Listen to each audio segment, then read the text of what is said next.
Any suggestions for, when you become first-time superintendent's job? Any suggestions, things that you think off the top of your head of what you would suggest they should do immediately in the short term, moving forward?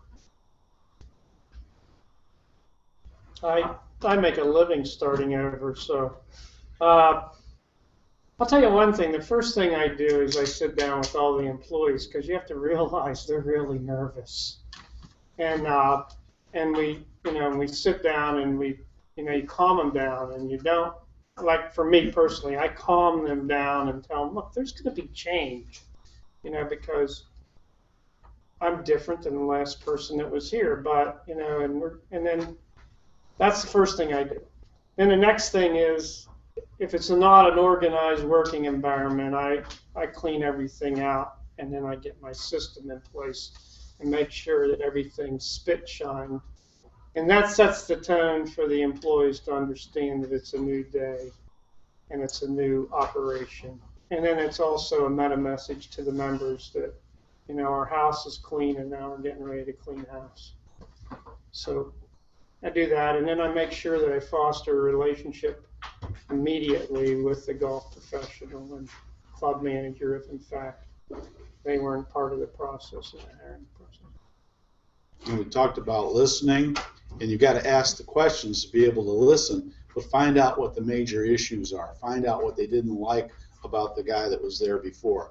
If it's a fellow that's there and he's 69 years old and he's retired, find out what they liked about him that they kept him for 35, 38, 40 years on that job. And I agree with you. The golf professional can put you on a pedestal, or he can shoot you down and sink you. So you got to make alliances with as many people in as many departments as you can. Don't denigrate the person that was there before you. We've said that, a couple of us. And the reality is, you've got to make sure that they understand there's a new sheriff in town and business is going to be done a little bit differently. Best motivating tool I had at LA Country Club was I sat down with the staff and said, tell me if you got any complaints. And their complaint was, we don't have enough microwave ovens in the lunchroom. And it's like, okay, $900 will solve that. We go out and buy 3 microwave ovens. If that's the biggest issue you've got to deal with in taking a new job, yeah, it's not that bad. The only thing that, depending upon the situation that you're going into, it matters.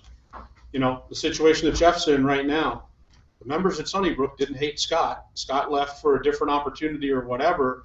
So there's also a part of, if you go into a situation where the superintendent retired or the superintendent left under great conditions, again, find out, I don't know that you want to change or shake things up. And conversely, if you go into a situation where it's just not good, you need to shake it up and do things differently. And the bottom line is, in those cases, there's a reason why the guy before you is not there anymore.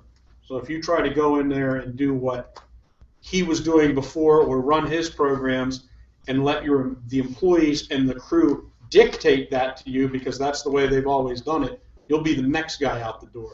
If they don't want to do your program, let them be the next guy out the door, not you. So.